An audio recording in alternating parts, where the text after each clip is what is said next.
Man, we love Katt Williams, but we also know that he's the Orlando Brown of comedy. Honestly, I'm gonna tell y'all the truth. I did believe the drugs and crack rumors. In fact, since he's trending, and I'm gonna wait till I finish watching the show before I comment on it. Other than this, I did just see a Michael Blackston where I guess there was some controversy behind him saying that, making a joke about Katt and crack. We know that pretty much everybody be saying Katt is on crack, and because of some things we see on the internet, again, I jokingly call him the Orlando Brown of comedy. But I'm being honest. I've always called him that because I actually thought he was, doing some things that Orlando Brown be doing, and we know what Orlando Brown be doing. However, okay, Michael Blackston apparently, used the crack joke, and it wasn't taken well, I'm assuming. And he got real serious when he cleared it up. And I respect him for doing that. But let's just be clear. We all know why they did that. We know why they do it. We know why they said Martin was crazy. And look, he gave in. We know how they did Dave. And, he gave in when he came back. So this is one of the reasons. And I'm going to come back and I'm going to tell y'all who my top 5 comedians are. And I'm gonna do some honorable mentions, but I gotta make sure that I write this down because I don't want to miss nobody. But I can tell you that Katt Williams he's in the top 5. I'm not gonna tell you what number just yet, but he's in the top 5. Now, again, I did believe that Katt was on drugs. I'm not going to say I believed it 100%. And I know that's not cool because what have we truly seen? Well, then again, he I don't know. He always did kind of give me Tyrone Bigum's vibes. But again, listen, I'm talking about personal life because Katt Williams is my top. And he's almost to number 1 on my top 5. But a part of me didn't believe it because I know that he always said in his stand-up that he adopted a lot of children. And if he was really that bad off, somebody would have came and took them children. I always thought of that. But I've gotten to the part in the interview where he told Shannon Sharp, and I've heard him say before that his story was stolen by Steve, but boy, this one here, he's setting it off this year. I'm just going to say that. But we all know that. He's setting it off this year. But the story, Steve took his story. All them people he talking about, I don't like none of them. And I don't think none of them are entertaining.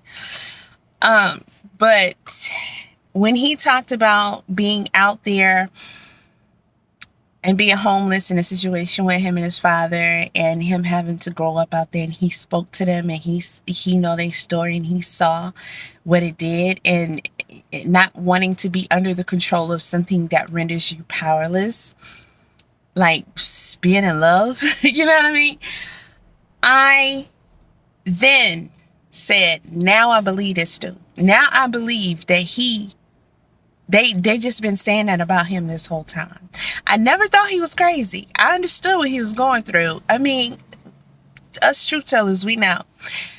But I did think that look, Huey P. Newton was on that stuff, right? A lot of them, that really, I kind of want to say meant for something else, but I don't know. We can say people are meant for something they should have been or whatever, but that's really not how do we know? We didn't create them. But I believe him now. I never heard him personally, and I may have missed it, but I never heard him come straight out and say, these people are lying. I'm not on any drugs. I don't do no drugs. I don't need no drugs. Until this interview. And when he said that story, I definitely 100%, I don't care what nobody say, you're going to have to show me a video of him How they say about R. Kelly, I want to see a picture of his grandma holding ID and saying, that's my grandbaby smoking that crack. And I still ain't going to believe it because we got AI now. But I believe him, and I'm going to tell you why I believe it, because my mother was a crackhead. And I, at 12 years old, had to raise myself and her children. And I'm gonna tell you the things, the transformation of the mother that I had. I'm talking about Christian, submissive woman.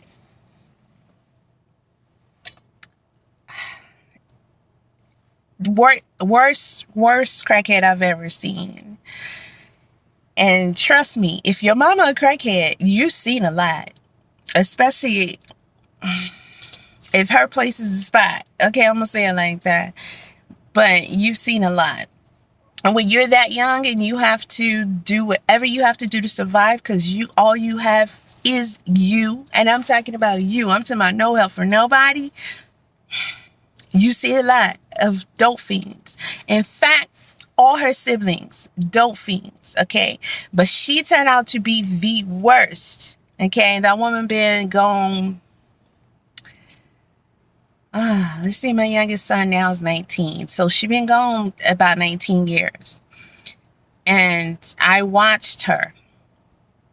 I watched her be all about the crack. I'm talking about worst crackhead I've ever seen in my entire life. My own mother. Okay? All them children in crack, that was it. That was her only priority. And that was a guarantee that I'm not touching nothing. How Katt say, stronger than that fire, that Mary Jane. Okay, I call it that Scarface, but yeah, I believe him. I don't care what nobody say. You can say what you want to say, and you can put up what you want to put up. I'm never gonna believe that dude been on drugs when he sit there and tell you that he talked to all those people who were homeless when he was young, and they told him about all the things that they had, or at least was on their way to achieving in life, and they literally lost it all from doing drugs. And this is where they are, someplace where he just happened to be passing through on his young way up in this world. Trust me, that dude ain't on no drugs. But we know why they did him like that and why they always did him like that. But look who we got. We still got the same Katt Williams. It's hard to say that about anybody else. And you know what? I'm going to be honest with y'all. I'm going to say this and I'm done because I got to get inside. I can't stand Steve, none of them. And you know, the interview itself, let me just say that it's hard for me to get through because, and I know I'm yelling now, I think I'm just excited because it's Katt Williams.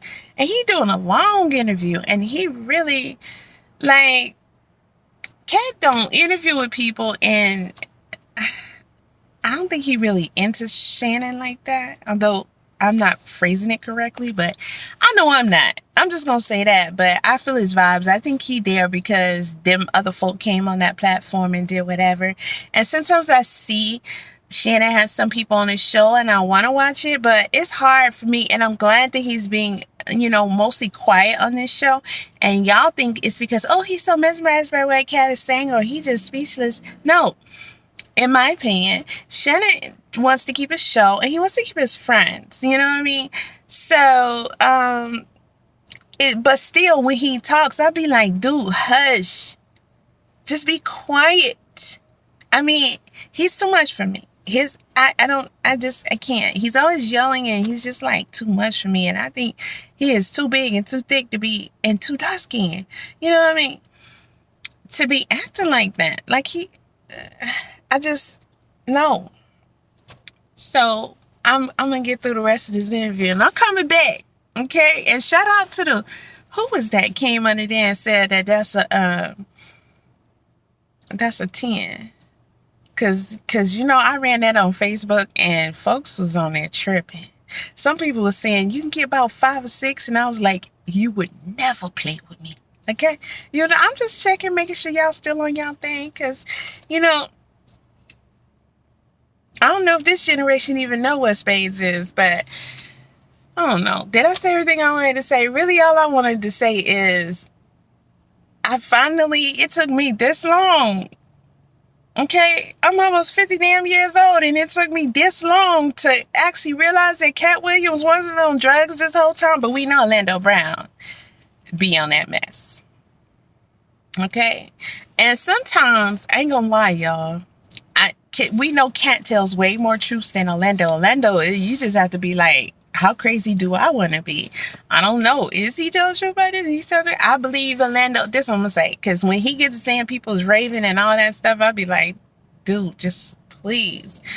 But I think that when Orlando said, "Diddy, you gave me that ooshkash wooshkash." Did y'all see that?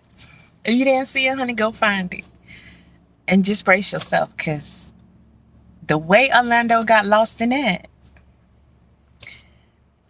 I'm gonna be honest with y'all, and I know I'm not supposed to say this, but Orlando, Diddy did him so good. Orlando sat up there and reminisced about it. He started sucking his own cock. Okay, I'll holler at y'all.